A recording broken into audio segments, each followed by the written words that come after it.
السلام علیکم ورحمۃ اللہ وبرکاتہ۔ الحمد للہ رب العالمین والعاقبۃ للمتقین، الصلاۃ والسلام علی سید الانبیاء والمرسلین وعلی آلہ وصحابہ اجمعین، اما بعد فاعوذ باللہ من الشیطان الرجیم، بسم اللہ الرحمن الرحیم۔ الا ان اولیاء اللہ لا خوف علیہم ولا هم يحزنون، صدق اللہ ومولانا رسولہ النبی الامین المکین الکریم، وعلی آلہ الشاہدین والشاکرین والحمد للہ رب العالمین۔ تقریر کا آغاز کرنے سے پہلے ہمارا مل کر غربت خضراء میں آرام فرمانے والے آقا، لمبے لمبے ہاتھوں سے بھیک دینے والے داتا، حضور مکی مدنی تاجدار مدینہ، سرور و قلب و سینہ جناب احمد مجتبی محمد مصطفیٰ صلی اللہ علیہ وسلم کی بارگاہ اقدس میں درود و سلام کا ہدیہ نچھار کریں۔ پڑھی بآواز بلند اللہم صلی علی سیدنا و مولانا محمد مبارک سلیم صلی اللہ علیہ الصلاۃ والسلام علیک یا رسول اللہ صلی اللہ علیہ وسلم۔ اور ایک مرتبہ نبی اور آل نبی کی بارگاہ میں درود و سلام کا ہدیہ نچھار کریں۔ اللہم صلی علی سیدنا و مولانا محمد مبارک سلیم صلی اللہ علیہ الصلاۃ والسلام علیک یا رسول اللہ صلی اللہ علیہ وسلم۔ خطبے کے بعد میں نے جس آیت کریمہ کا شرف حاصل کیا، اللہ تبارک و تعالیٰ 11ویں پارے میں ارشاد فرماتا ہے، اعوذ باللہ من الشیطان الرجیم، بسم اللہ الرحمن الرحیم۔ الا ان اولیاء اللہ لا خوف علیہم ولا هم يحزنون، الا خبردار، ان اولیاء اللہ، بے شک اللہ تبارک و تعالیٰ کے ولیوں پر نہ کوئی خوف ہے اور نہ وہ رنجیدہ و غمگین ہوں گی۔ یہ اولیاء اللہ کے اللہ تبارک و تعالیٰ اپنے دوستوں کی شان بیان کر رہا ہے، اور شان بیان کرنے سے پہلے اللہ تبارک و تعالیٰ لوگوں کو یہ بتا رہا ہے کہ الا، اے لوگوں، خبردار ہو جاؤ کہ میرے ولیوں کے شان میں ذرہ برابر بھی گستاخی نہ کرو، خبردار، الا۔ اور اللہ تبارک و تعالیٰ خبردار کہہ کر ولیوں کے متعلق بیان فرماتا ہے کہ ان اولیاء اللہ، بے شک اللہ تبارک و تعالیٰ کے جو ولی ہوتے ہیں، لا خوف علیہم، وہ کبھی بھی خوف زدہ نہیں ہوتے، علیہم ولا هم يحزنون، اور نہ وہ کبھی رنجیدہ ہوں گے اور نہ غمگین ہوں گے۔ اور اولیاء اللہ کی اگر ہم شان دیکھیں گے اور ان کی پہچان دیکھیں گے تو دنیا میں بھی نہ وہ کسی سے خوف رکھتے ہیں، نہ کسی چیز کا غم رکھتے ہیں، نہ کسی چیز سے وہ غمگین ہوتے ہیں، نہ مایوس ہوتے ہیں۔ یہ تو اولیاء اللہ کی دنیا کی شان ہے۔ اللہ تبارک و تعالیٰ ان کی شان دنیا کی بھی بیان کرتا ہے اور آخرت کی بھی شان ان کی بیان کرتا ہے کہ نفسا نفسی کا عالم ہوگا۔ انسان حضرت آدم علیہ السلام سے لے کر آنے والی قیامت تک تمام مخلوق اللہ کی بارگاہ میں روز محشر قیامت کے دن موجود ہوگی۔ باپ بیٹے کا نہیں ہوگا، ماں بیٹی کی نہیں ہوگی۔ بیٹا باپ سے ایک نیکی مانگنے کے لیے جائے گا، ابا جان مجھے ایک نیکی دے دو، یا پھر باپ بیٹے کے پاس جائے گا کہ بیٹا مجھے ایک نیکی دے دو۔ ماں بیٹی کے پاس جائے گی، بیٹی ماں کے پاس جائے گی، سگے ماں باپ بھی اور بیٹا بیٹی جو کوئی ہو ایک نیکی دینے کے لیے تیار نہیں ہوگا۔ قیامت کے دن نیکیوں کی اتنی کمی ہوگی، اور جس کے پاس نیکیاں ہوں گی وہی جنت میں جائے گا۔ یہ معاملہ ہوگا قیامت کے دن۔ اور نفسا نفسی کا عالم، یعنی جو دوست دنیا میں ایک دم جگری دوست ہوا کرتے تھے، قیامت کے دن وہ بھی ایک دوسرے سے دشمن بن جائیں گے، ایک دوسرے کے دشمن بن جائیں گے۔ نفسا نفسی کا ایسا عالم ہوگا۔ اس نفسا نفسی کے عالم میں بھی اللہ تبارک و تعالیٰ فرماتا ہے کہ اس وقت تمام مخلوق پریشان ہوگی سوائے ان لوگوں کے جو اللہ کے ولی ہیں، سبحان اللہ، جو اللہ کے دوست ہیں۔ وہ اس وقت بھی قیامت کے نفسا نفسی کے عالم میں بھی میرے اولیاء اللہ کو نہ کسی بات کا خوف ہوگا اور نہ کسی چیز کا انہیں غم ہوگا اور نہ وہ غمگین ہوں گے۔ تو یہ اللہ تبارک و تعالیٰ ان کے متعلق یہ مژدہ، یہ بشارت، یہ خوشخبری اولیاء اللہ کے متعلق بیان فرماتا ہے۔ تو اولیاء اللہ کی شان بہت بڑی ہوتی ہے، جو اللہ کے جو دوست ہوتے ہیں ان کی شان بہت بڑی ہوتی ہے۔ اور اولیاء اللہ کی شانوں میں سے اگر ہم شان دیکھیں گے حضور سیدنا غوث الاعظم دستگیر، اور جن کا مبارک 11ویں شریف کا مہینہ چل رہا ہے، لگاتار مسلسل 2 ہفتوں سے ان کے متعلق واقعات اور ان کی سیرت بیان کی جا رہی ہے، اور حضور سیدنا غوث الاعظم رضی اللہ تعالیٰ عنہ کا علم،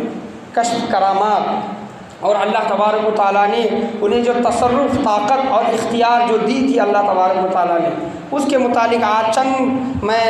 نمونے آپ کے سامنے پیش کرنا چاہوں گا۔ پڑھیے ایک مرتبہ درود شریف، اللہم صلی علی سیدنا و مولانا محمد مبارک صلی اللہ علیہ الصلاۃ والسلام علیک یا رسول اللہ صلی اللہ تعالیٰ علیہ وسلم۔ بیان مختصر ہوگا، اس کے بعد NRC اور CAA کے متعلق بیان کرنا ہے، مختصر 5 منٹ اس پر بھی مجھے مختصر روشنی ڈالنی ہے۔ تو حضور سیدنا غوث الاعظم رضی اللہ تعالیٰ عنہ کا علم وہ بیان کرتے ہیں۔ حضور سیدنا غوث الاعظم دستگیر رضی اللہ تعالیٰ عنہ قلائد الجواہر، یہ بہت ہی معتبر کتاب ہے، قلائد الجواہر، حضور سیدنا غوث الاعظم دستگیر رضی اللہ تعالیٰ عنہ کی سیرت پر معتبر کتاب ہے، اور اس کے مطلب واقعات بہت سے لوگ مطلب اس چیز کا انکار نہیں کر سکتے۔ حضور سیدنا غوث اعظم دستگیر رضی اللہ تعالیٰ عنہ بیان کرتے ہیں کہ میں سویا ہوا تھا، اور میرے خواب میں نانا جان حضور صلی اللہ تعالیٰ علیہ وسلم، جناب محمد رسول اللہ صلی اللہ تعالیٰ علیہ وسلم تشریف لائے، اور اس وقت حضور غوث اعظم رضی اللہ تعالیٰ عنہ ابھی مطلب جوانی کی عمر ہے، ابھی بغداد والوں کے سامنے آپ مشہور نہیں ہوئے تھے، اور ان کی تقریر، فصاحت، بلاغت حضور سیدنا غوث الاعظم رضی اللہ تعالیٰ عنہ کی اتنی مشہور یا پھر آپ کو اتنا جانتے نہیں تھے۔ حضور صلی اللہ علیہ وسلم حضور سیدنا غوث الاعظم رضی اللہ تعالیٰ عنہ کے خواب میں آئے اور کہنے لگے کہ بیٹا عبد القادر، تم تقریر، وعظ کیوں نہیں کرتے، بیان کیوں نہیں کرتے؟ تو حضور سیدنا غوث الاعظم کہتے ہیں کہ نانا جان، یہ بغداد والے عربی ہیں، میں عجمی ہوں، اور میں ہمت نہیں کرتا کہ بغداد والوں کے سامنے میں کھڑے ہو کر تقریر کر سکوں۔ تو حضور صلی اللہ علیہ وسلم خواب ہی کا عالم، حضور سیدنا غوث اعظم فرماتے ہیں کہ خواب ہی میں حضور صلی اللہ تعالیٰ علیہ وسلم نے کہا کہ بیٹا عبد القادر اپنا منہ کھولو، اور حضور صلی اللہ تعالیٰ علیہ وسلم نے اپنا لعاب دہن، تھوک مبارک سیدنا عبد القادر جیلانی رحمۃ اللہ علیہ کے منہ مبارک میں ڈالا 7 مرتبہ، لعاب دہن، تھوک مبارک سیدنا غوث الاعظم دستگیر رضی اللہ تعالیٰ عنہ کے زبان اقدس میں ڈالا، اور حضور غوث اعظم فرماتے ہیں کہ 7 مرتبہ ڈالنے کے بعد میرے دادا جان سیدنا شیر خدا علی المرتضیٰ رضی اللہ تعالیٰ عنہ آئے، اور انہوں نے بھی اپنا لعاب دہن 6 مرتبہ میرے منہ مبارک میں ڈالا، 6 مرتبہ لعاب دہن،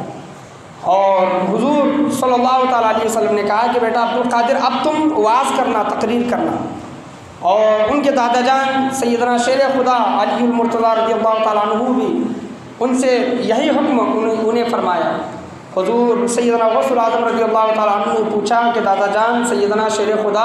علی المرتضیٰ رضی اللہ تعالیٰ عنہ، حضور صلی اللہ علیہ وسلم نے تو، نانا جان نے تو میرے منہ مبارک میں لعاب دہن 7 مرتبہ ڈالا، لیکن آپ نے اپنا لعاب دہن مبارک آپ نے 6 مرتبہ ڈالا، اس کی وجہ کیا ہے؟ آپ نے 7 مرتبہ کیوں نہیں ڈالا؟ تو سیدنا شیر خدا علی المرتضیٰ رضی اللہ تعالیٰ عنہ کہتے ہیں کہ حضور صلی اللہ علیہ وسلم نے اپنا لعاب دہن 7 مرتبہ ڈالا اور میں نے 6 مرتبہ ڈالا، اس کی ایک وجہ یہ ہے کہ میں برابری نہیں کر سکتا۔ سبحان اللہ، حضور صلی اللہ علیہ وسلم کی مشابہت برابری نہیں کر سکتا، اس وجہ سے میں نے 6 مرتبہ تمہارے منہ کے اندر لعاب دہن ڈالا۔ تو سیدنا شیر خدا علی المرتضیٰ رضی اللہ تعالیٰ عنہ کا مقام و مرتبہ دیکھیں کہ داماد رسول ہیں اور تمام ولیوں کے سردار ہیں، اور سیدنا عبد القادر جیلانی رحمۃ اللہ علیہ کے خواب میں کہہ رہے ہیں کہ میں حضور صلی اللہ علیہ وسلم کی برابری نہیں کر سکتا، برابری نہیں کر سکتا۔ تو تو آج کے جو ملا اور مولوی جو کہتے ہیں کہ حضور صلی اللہ علیہ وسلم ہماری طرح تھے، انہیں صحابہ کرام کے ان اقوال سے درس حاصل کرنا چاہیے۔ پڑھیے ایک مرتبہ درود شریف، اللہم صلی علی سیدنا و مولانا محمد مبارک صلی اللہ علیہ والصلاۃ والسلام علیک یا رسول اللہ صلی اللہ علیہ وسلم۔ اس کے بعد کہتے ہیں سیدنا عبد القادر جیلانی رحمۃ اللہ علیہ، حضور سرکار سیدنا غوث العظم رضی اللہ تعالیٰ عنہ، وہ خواب میں جو سرکار صلی اللہ علیہ وسلم حضرت علی المرتضیٰ رضی اللہ تعالیٰ عنہ دونوں نے جو لعاب دہن ڈالا تو میرے اندر وہ تقریر کرنے کا مادہ پیدا ہوا، اور میں بغداد والوں کے سامنے میں نے ہمت کر کے ان کے سامنے تقریر کی۔ یہ مطلب قواعد الجواہر میں یہ واقعہ بیان کیا گیا ہے۔ اور حضور سیدنا غوث العظم رضی اللہ تعالیٰ عنہ کا علم، وہ جو مدرسے میں جب پڑھاتے تھے تو 13 علوم طلباء کو پڑھایا کرتے تھے۔ 13 علوم کا انہیں علم حاصل تھا، 13 الگ الگ موضوعات کا علم وہ مدرسے کے طلباءوں کو پڑھایا کرتے تھے۔ اور حضور سیدنا غوث العظم دستگیر رضی اللہ تعالیٰ عنہ کے وعظ اور تقریر کا عالم یہ تھا کہ آپ کے مجمع میں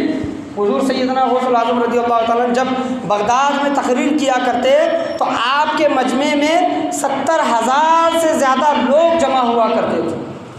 اپنے سواریوں پر سوار ہو کر، اپنے کھچر، گھوڑے، اونٹ وغیرہ جو بھی دور دراز علاقے سے حضور سیدنا غوث العظم رضی اللہ تعالیٰ عنہ کی مجلس میں آتے تھے، اور 70,000 سے زیادہ لوگ جمع ہوا کرتے تھے۔ اس سے آپ حضور سیدنا غوث العظم رضی اللہ تعالیٰ عنہ کا علمی مقام جان سکتے ہیں کہ حضور سیدنا غوث العظم رضی اللہ تعالیٰ عنہ کا علم کتنے بلند آفاق و بلیات پر تھا،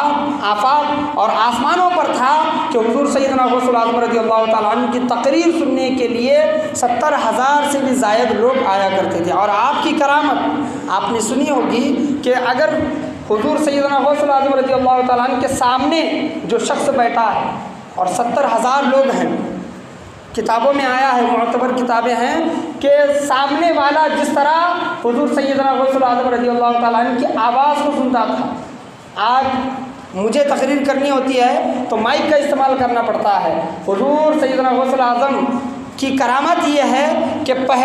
پہلی صف میں جو انسان بیٹھا ہے، جس طرح وہ حضور غوث اعظم کی آواز کو سنتا، جو آخری شخص بیٹھا ہے 70,000 کا مجمع، آپ اندازہ لگائیں 70,000 کا مجمع، 70,000 لوگ بیٹھے ہوئے ہیں، تو آخری شخص کو اسی طرح کی آواز سنائی دیتی جس طرح سامنے والے کو آواز سنائی دے رہی ہے۔ یہ حضور سیدنا غوث العظم رضی اللہ تعالیٰ عنہ کی آواز کی کرامت تھی۔ آپ مادرزاد ولی تھے، سامنے والی کو اس طرح آواز سنائی دیتی، اسی طرح کی آواز آخر میں جو شخص بیٹھا ہے 70,000 کا مجمع، آپ اندازہ لگا دیں کتنا دور وہ شخص بیٹھا ہوگا، اس شخص کو ایسی آواز سنائی دیتی جس طرح سامنے والے کو سنائی دے رہی ہے۔ تو یہ حضور سیدنا غوث العظم رضی اللہ تعالیٰ عنہ کی یہ کرامتوں میں سے ایک کرامت تھی۔ پڑھیے ایک مرتبہ درود شریف، اللہم صلی علی سیدنا و مولانا محمد مبارک صلی اللہ علیہ الصلاۃ والسلام علیک یا رسول اللہ صلی اللہ علیہ وسلم۔ اسی طرح آپ سیدنا عبد القادر جیلانی رحمۃ اللہ علیہ وعظ فرما رہے تھے، تقریر کر رہے تھے، اور ہفتے میں 4 دن آپ وعظ فرمایا کرتے، اور باقی کے جو دن ہفتے کے بچتے ہیں اس میں مدرسے کے طلباؤں کو علم دیا کرتے تھے۔ تو آپ اس سے اندازہ کر سکتے ہیں کہ حضور سیدنا سرکار غوث اعظم رضی اللہ تعالیٰ عنہ نے دین کی خدمت کس طرح کی ہے اور کتنی کی ہے۔ ہفتے میں 4 دن وہ وعظ فرمایا کرتے اور باقی کے دن مدرسے میں پڑھایا کرتے۔ آپ نے بہت زیادہ دین کی خدمت کی ہے۔ آپ وعظ فرما رہے تھے اور آپ ہی کے سامنے ایک شخص بیٹھا تھا، اور وعظ کے درمیان وہ شخص سو رہا تھا، حضور سیدنا سرکار غوث اعظم رضی اللہ تعالیٰ عنہ اس شخص کو سوتا ہوا دیکھا تو اس کے سامنے آئے، وہ شخص بیٹھ کر سو رہا ہے، اس کے سامنے آئے اور ادب کے ساتھ اس کے سامنے کھڑے ہو گئے۔ لوگ مطلب 70,000 کا مجمع ہے، اس سے بھی زائد مجمع ہے، لوگ پریشان حیران کہ کیا بات ہے کہ آج سرکار سیدنا غوث اعظم اپنی تقریر کو چھوڑ کر اس شخص کے سامنے آ کر کھڑے ہو گئے ہیں۔ اور جب وہ شخص نیند سے جاگا اور جاگنے سے پہلے حضور سیدنا غوث اعظم کچھ دیر اس کے سامنے کھڑے رہے، ادب کے ساتھ کھڑے رہے، اور اوپر آ کر اپنی تقریر دوبارہ شروع کی۔ تو جب مجمع ختم ہوا تو لوگ اس آدمی سے مصافحہ کرنے لگے. کس آدمی سے؟ جس آدمی کی حضور سیدنا غوث اعظم نے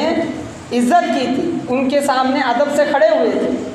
اس کے ساتھ مصافحہ کرنے لگے، اس کے گلے ملنے لگے اور تمام واقعہ اس کے سامنے بیان کیا کہ تمہاری شان تو بہت بڑی ہے. آج پیر صاحب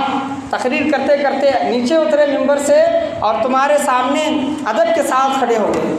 تو ہمیں یہ لگتا ہے کہ تم بہت بڑے ولی ہو، اور انہوں نے آپ کی تعظیم کی ہے. تو وہ شخص کہنے لگا کہ ایسی کوئی بات نہیں ہے. جب میں تقریر کے درمیان سو گیا تھا تو میرے خواب میں حضور صلی اللہ تعالیٰ علیہ وسلم تشریف لائے تھے. وہ حضور صلی اللہ تعالیٰ علیہ وسلم کو تشریف لانا دیکھ کر حضور سیدنا غوث اعظم رضی اللہ تعالیٰ عنہ نے میری تعظیم کی.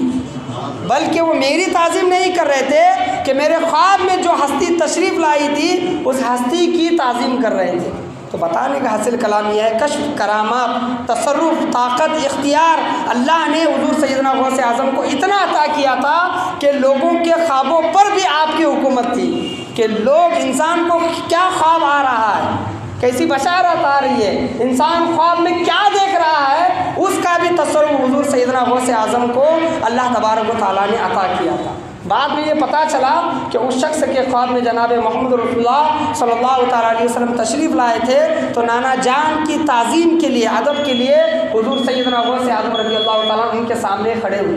اس شخص کے لیے نہیں بلکہ وہ سرکار دو جہاں صلی اللہ تعالیٰ علیہ وسلم جس کے خواب میں تشریف لے گئے تھے، اس کی وجہ سے سرکار غوث اعظم رضی اللہ تعالیٰ نے اس شخص کی تعظیم و توقیر کی.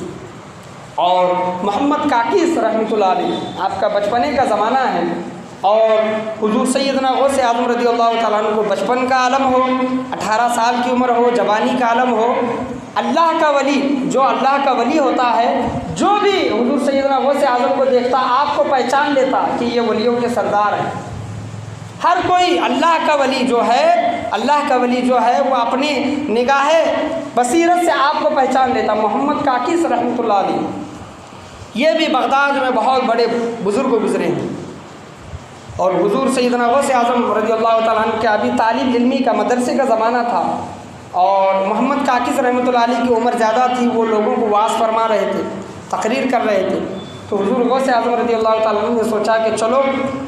اللہ والے کا مطلب بیان چل رہا ہے، درس چل رہا ہے، اللہ کی باتیں ہو رہی ہیں، اللہ اور اس کے رسول کی باتیں ہو رہی ہیں، تو اس مجمع میں میں بھی جا کر بیٹھ جاتا ہوں. تو محمد کاکیس رحمۃ اللہ علیہ تقریر کرتے کرتے حضور سیدنا غوث اعظم کو دیکھ رہے تھے. جب حضور سیدنا غوث اعظم، بچپنے کا عالم ہے، مدرسے کے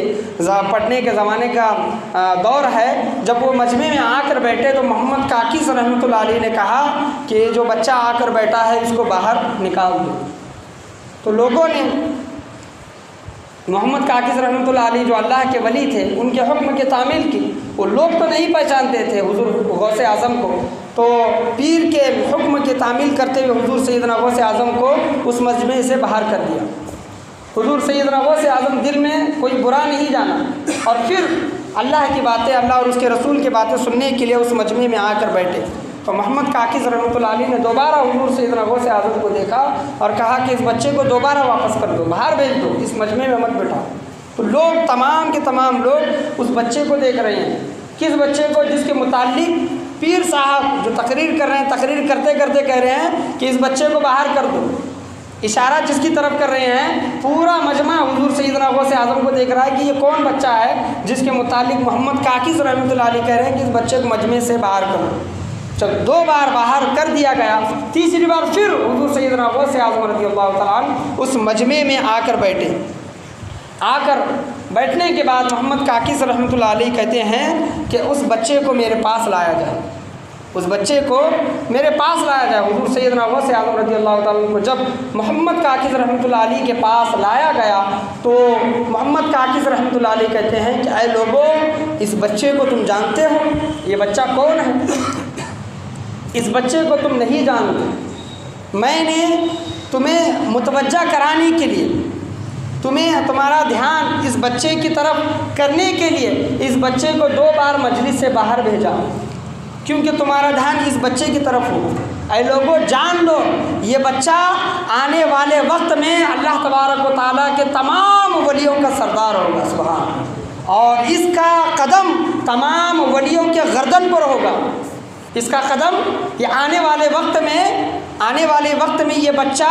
اس طرح چمکے گا کہ ہر ایک کی روشنی ماند پڑ جائے گی، پھیکی پڑ جائے گی، ہر ایک کا مرغ بولے گا۔ محمد کاکس رحمۃ اللہ علیہ کہتے ہیں کہ ہر ایک اللہ تبارک و تعالیٰ کے ولی کا مرغ یعنی زبان بولے گی اور خاموش ہو جائے گی، لیکن یہ جب بچہ بولے گا تا قیامت تک اس کا چرچا ہوتا رہے گا، تا قیامت تک اس کا چرچا ہوتا رہے گا۔ محمد کاکس رحمۃ اللہ علیہ کہتے ہیں کہ بیٹا عبد القادر، جب تم اعلان کرو گے کہ میرا قدم ہر اللہ کے ولی کے گردن پر ہے، بیٹا عبد القادر رحمۃ اللہ علیہ، اس وقت میں بوڑھا ہو چکوں گا اور کیا پتہ کہ مجھے موت آ جائے، لیکن اس وقت میرے سفید داڑھی کی لاج رکھ لینا۔ محمد کاکس رحمۃ اللہ علیہ اس بچے سے کہتے ہیں کہ بیٹا عبد القادر، اس وقت اس بوڑھے انسان کی ان سفید بالوں کی لاج رکھ لینا، تو ہر اللہ تبارک و تعالیٰ کا ولی، چاہے وہ جنید بغدادی ہی کیوں نہ ہو، انہوں نے پہلے ہی ارشاد، حضور سیدنا غوث اعظم ابھی پیدا ہی نہیں ہوتے، اس سے پہلے جنید بغدادی رحمۃ اللہ علیہ نے بشارت دی تھی کہ بغداد میں ایک ایسا بچہ آئے گا جس کا قدم ہر اللہ کے ولی کے مطلب گردن پر ہوگا۔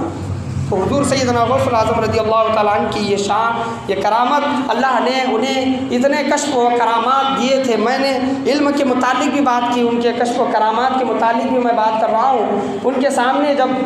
ان کا چرچا، ان کی شہرت حضور سیدنا غوث اعظم کی بڑی، تو ایک عیسائی حضور سیدنا غوث اعظم کے پاس آ کر کہتا ہے کہ ہمارے عیسیٰ روح اللہ، عیسائی کرسچن آ کر کہتا ہے کہ ہمارے عیسیٰ روح اللہ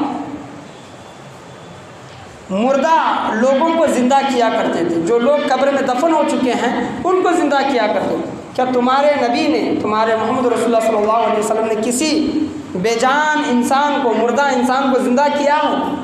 تو حضور سیدنا غوث اعظم کہتے ہیں کہ اے نادان، تو اس ہستی کی بات کرتا ہے، میں ان کے غلاموں کے غلام ہوں۔ حضور سیدنا غوث اعظم کہتے ہیں کہ ان کے غلاموں کا غلام ہوں،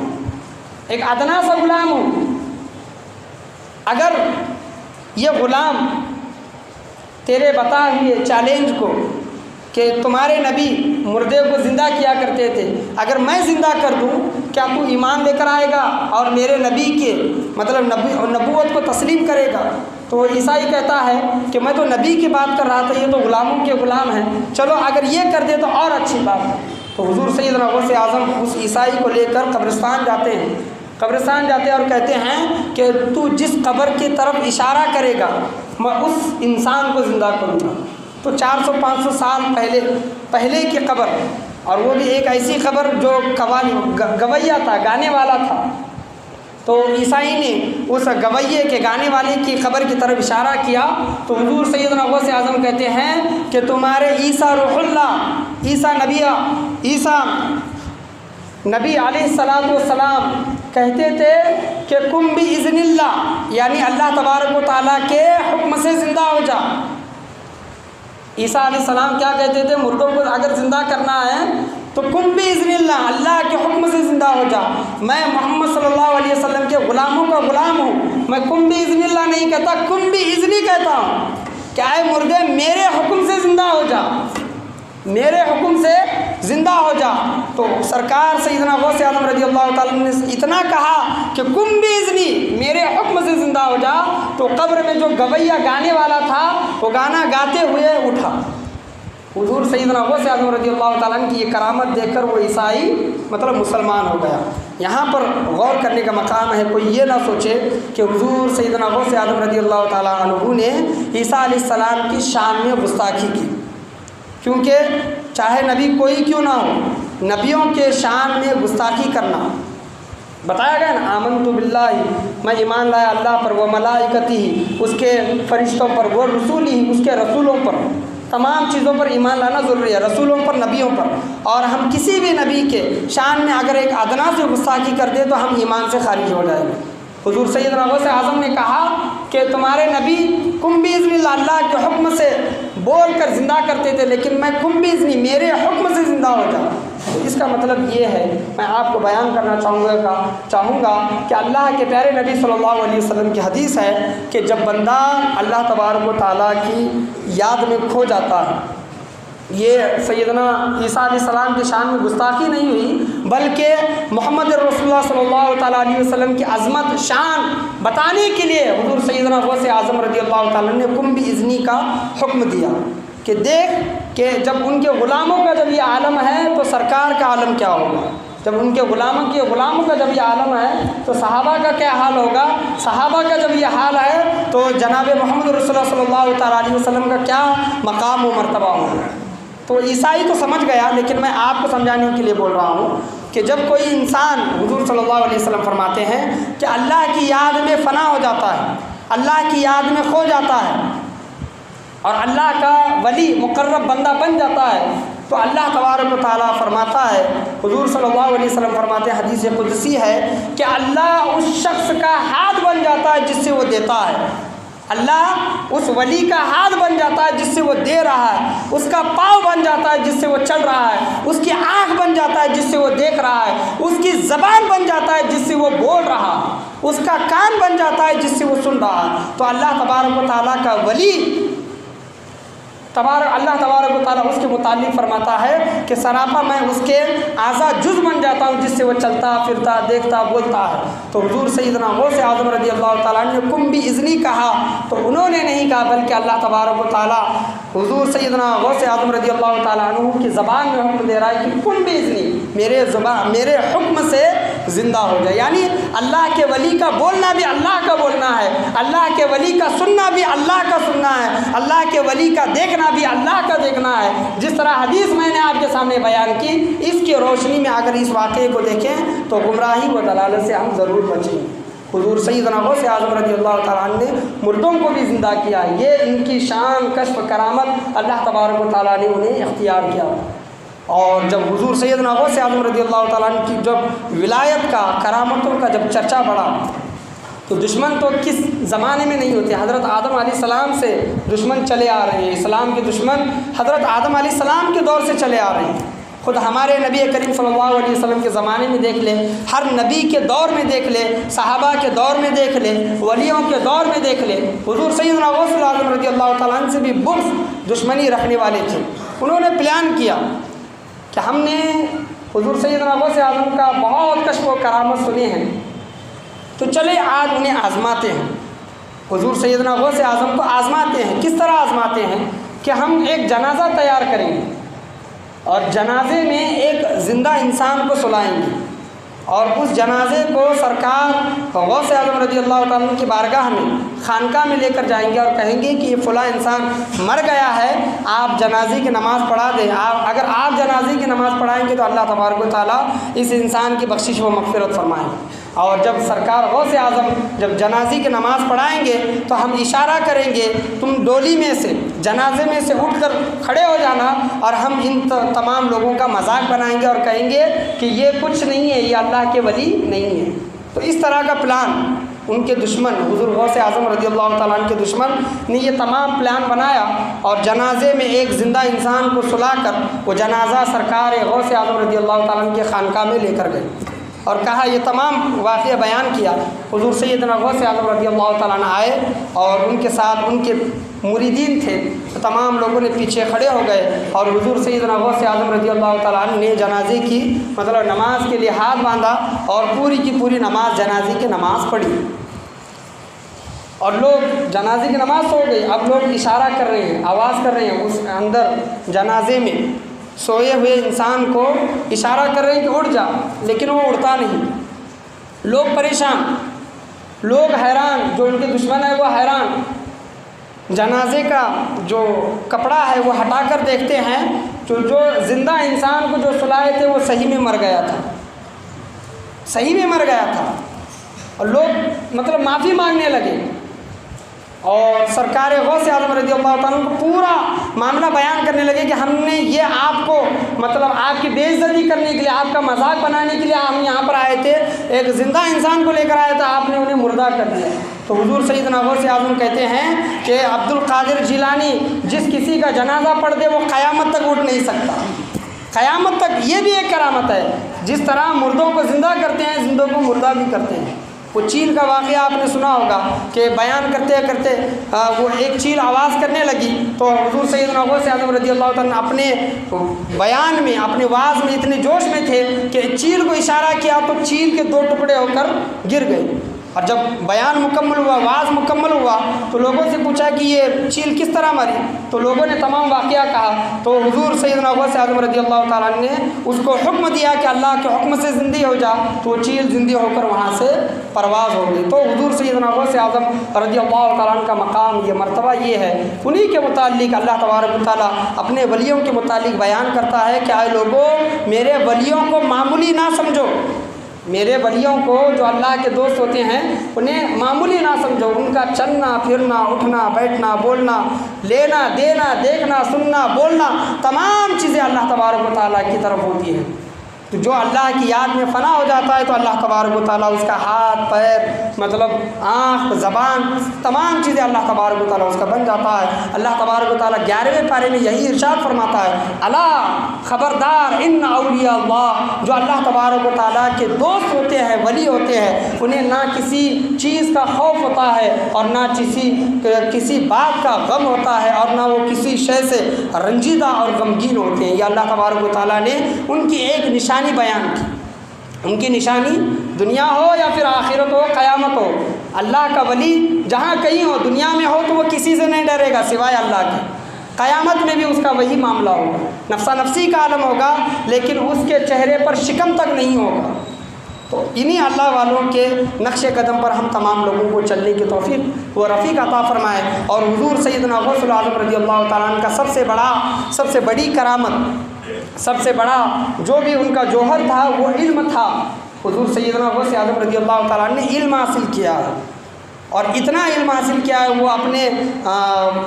قصیدہ غوثیہ میں بیان فرماتے ہیں کہ میں نے اتنا علم حاصل کیا کہ قطب بن گیا۔ تو ہمیں علم کی بہت ضرورت ہے۔ قرآن کی سب سے پہلے وہی جو اتری ہے اور آیت جو اتری اقرا یعنی پڑھیے، اللہ کے نام سے پڑھیے، تو اللہ تبارک و تعالیٰ ہو یا پھر حضور صلی اللہ تعالیٰ علیہ وسلم ہو یا پھر اللہ کے ولی ہو، یہ علم کو اہمیت دیتے ہیں۔ تو ہمیں بھی علم حاصل کرنے کی ہمیں بھرپور کوشش کرنی چاہیے، چاہے وہ دنیا کا علم ہو یا پھر دین کا علم ہو۔ ہمیں نہ دنیا کے علم میں پیچھے رہنا ہے اور نہ دین کے علم میں پیچھے رہنا ہے۔ آج ہم دنیا کے علم کو اہمیت دیتے ہیں، فوقیت دیتے ہیں، لیکن دین کے علم کو ہم نے یہاں تک محدود رکھا ہے کہ ہم نے ایک بار قرآن کو ختم کیا، ہدیہ ہو گیا بچے کا تو ہمارا کام ہمارا معاملہ ہو گیا۔ رمضان کے مہینے میں ہم نے 1 مرتبہ یا پھر 10 مرتبہ قرآن کو پڑھ لیا تو ہمارا حق ادا ہو گیا۔ یہ دین نہیں سکھاتا، بلکہ اس پر عمل بھی کرنا ہوتا ہے، قرآن کو سمجھ کر ترجمہ و تفسیر کے ساتھ پڑھنا بھی ہوتا ہے۔ ان تمام چیزوں کو سیکھیں، ہمارے لیے بہت ضروری ہے۔ سنیت اور جو سنی لوگ ہیں اسی معاملے میں پیچھے ہیں، دین کے معاملے میں علم کے معاملے میں پیچھے ہیں، تو ہمیں یہ سیکھنے کی نہایت سخت سے سخت ترین ضرورت ہے اور ہمیں سیکھنا چاہیے، اور اپنے بچوں کو اور آنے والی نسلوں کو بھی ہمیں سکھانے کی کوشش کرنی چاہیے۔ اللہ تبارک و تعالیٰ سے میں یہی دعا کرنا چاہوں گا کہ اللہ تبارک و تعالیٰ ہمیں سرکار سیدنا غوث اعظم رضی اللہ تعالیٰ عنہ کے نقش قدم پر چلنے کی توفیق و رفیق عطا فرمائے۔